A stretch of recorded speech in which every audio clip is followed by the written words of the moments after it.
Hello everyone, আসসালামু আলাইকুম। কেমন আছেন সবাই? আশা করি ভালো আছেন। আলহামদুলিল্লাহ, আমরাও ভালো আছি। আজ আপনাদের সামনে মজাদার আরেকটা রান্নার ভিডিও নিয়ে আবারও হাজির হয়ে গেলাম। সেটা হলো গরুর তিল কলিজা, গরুর গুর্দা আর গরুর ওয়ারের গোছ কীভাবে একসাথে আমরা ভুনা করব, সেটাই আজ আপনাদের সাথে শেয়ার করব।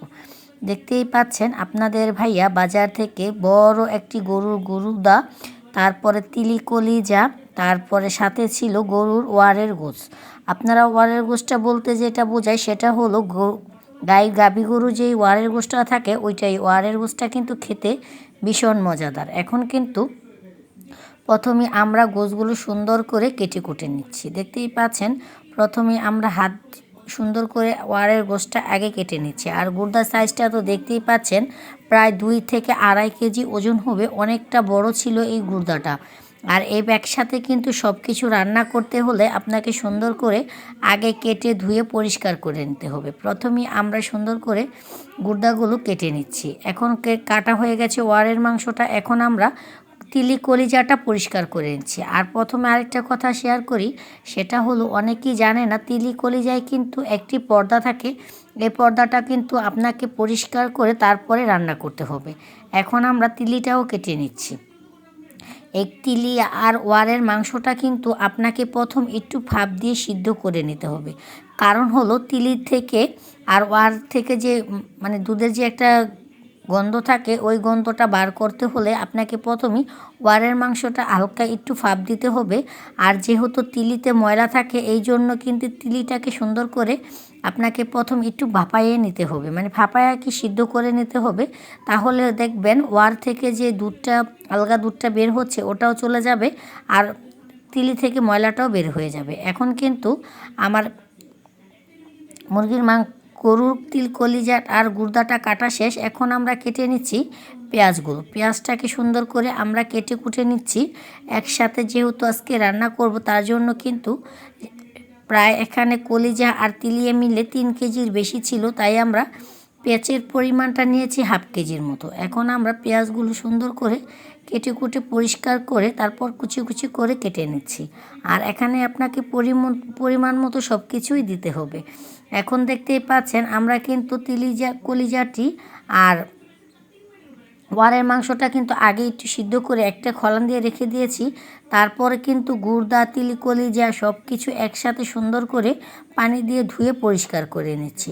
সব কিছুর পরে হলো সব কিছু যত পরিষ্কার করে আপনারা রান্না করবেন ততই কিন্তু খেতে ভালো লাগবে। এখন কিন্তু তিলি কলিজার আর ওয়ারের মাংসের কালারটাই চেঞ্জ হয়ে গেছে। দেখতেই পাচ্ছেন ওয়ারের মাংসের কালারটা যেমন তেলাক্ত একটি মানে ভাব হয়ে গেছে, বোঝা যাচ্ছে যেমন তেলের টুকরা, কিন্তু না, ওয়ারের মাংস কিন্তু খেতে ভীষণ মজাদার। আপনারা যারা ওয়ারের মাংস খেয়েছেন তারা তো এটা বুঝবেন। এখন কিন্তু আমার সব কিছু একসাথে পরিষ্কার করা হয়ে গেছে। দেখতেই পাচ্ছেন ফাইনালি কিন্তু আমি সব কিছু সুন্দর করে ধুয়ে পরিষ্কার করে কেটে কুটে নিয়েছি। এখন চুলাতে একটি কড়াই বসিয়ে দিয়ে তারপর এখানে পরিমাণ মতো তেল দিয়ে দিচ্ছি। আর তেলের পরিমাণটা এখানে একটু বেশি দিতে হবে। ওয়ারের মাংস রান্নার পর কিন্তু তেল ওঠে না, তার জন্য কিন্তু তেলের পরিমাণ একটু বেশি দিতে হবে। এখন আমি দিয়ে দিলাম, তেলটা যখন গরম হয়ে এসেছে দিয়ে দিলাম পরিমাণ মতো গোটা কয়েক গরম মশলাটা একটু ভেজে নিয়ে তারপরে দিয়ে দিলাম পেঁয়াজ কুচিটা দিয়ে তারপর আমরা এখানে দিয়ে দিব পরিমাণ মতো লবণটা দিয়ে ভালো করে পেঁয়াজটাকে কিছুক্ষণ ভেজে নেব।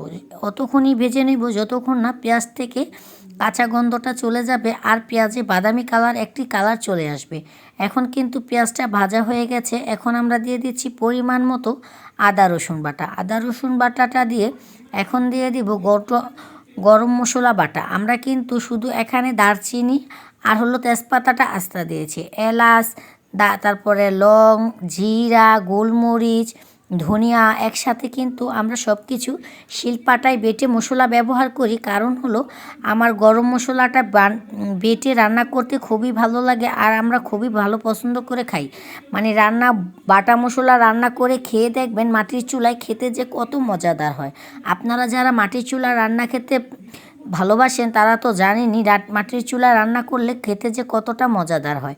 এখন কিন্তু আমার মশলাটা কষানো হয়ে গেছে। এখন দিয়ে দিলাম পরিমাণ মতো হলুদের ফাঁকি, তারপরে দিয়ে দিচ্ছি পরিমাণ মতো শুকনো লঙ্কা বা শুকনো মরিচের ফাঁকি। এখন দিয়ে ভালো করে এটাকে আমি মশলার সাথে মিলিয়ে দিচ্ছি।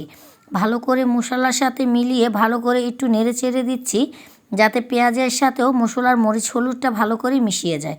যখন একটু মিশানো হয়ে গেছে তখন দিয়ে দিলাম পরিমাণ মতো একটু পানি। পানিটা দিয়ে আবারও কিছুক্ষণ ভালো করে এটাকে নেড়ে চেড়ে দিচ্ছি। ভালো করে নেড়ে চেড়ে যখন আমার মশলাটা ভালো করে কিছুক্ষণ কষিয়ে নিয়ে তারপর এখানে দিয়ে দিচ্ছি কেটে ধুয়ে রাখা গরুর গুর্দাটা দিয়ে তারপর আমি সবগুলো গুর্দা একসাথে দিয়ে ভালো করে এটাকে একটু মিশিয়ে দিচ্ছি। ভালো করে সব কিছুর সাথে মিশিয়ে দিলে দেখবেন কালারটাও চেঞ্জ হয়ে গেছে আর মশলাটাও মাংসের মাঝে তাড়াতাড়ি প্রবেশ করে নিচ্ছে। এখন কিন্তু আমি সব কিছু ভালো করে একসাথে মিলিয়ে নিচ্ছি। এভাবে আপনারা কারা কারা গরুর গুর্দা খেতে ভালোবাসেন তারা কিন্তু অবশ্যই কমেন্টে বলবেন। এভাবে কিন্তু গরুর গুর্দাটা রান্না করলে খেতে ভীষণ মজাদার হয়। এখন ভালো করে আমি কষিয়ে নিয়ে তারপর একটি ঢাকনা দিয়ে ঢেকে দিয়েছি। আর আমি কিন্তু প্রথমে যে পানিটা ব্যবহার করেছি তারপর কোনো এক্সট্রা পানি এটার মাঝে আমরা দিব না, কারণ হলো গুর্দা থেকে কিন্তু প্রচুর পরিমাণ পানি ছাড়বে। এজন্য আমরা কোনো পানি এখানে ব্যবহার করব না। চাইলে কিন্তু পানি দিলে কিন্তু তরকারি স্বাদটা নষ্ট হয়ে যাবে। আর এই পানি দিয়ে থেকেই কিন্তু গরুর গুর্দা, কলিজা আর ওয়ারের মাংস কিন্তু এমনিতেই নরম থাকে। এই জন্য কিন্তু আপনাকে বেশি পরিমাণ পানি দিয়ে এটাকে নাড়াচাড়া দিতে হবে না। দেখতেই পাচ্ছেন এখনও কতটা পানি রয়ে গেছে। এখন কিন্তু আমার তরকারিটা মোটামুটি অনেকটা হয়ে এসেছে, তার জন্য কিন্তু আমি জিরার ফাঁকিটা দিয়ে দিচ্ছি। কারণ জিরার ফাঁকিটা এই টাইমে দিলে এখন আমরা ঝোলের সাথে জিরার গ্রানটা, স্মেলটা মিলে যাবে আর খেতেও কিন্তু ভীষণ মজাদার হবে।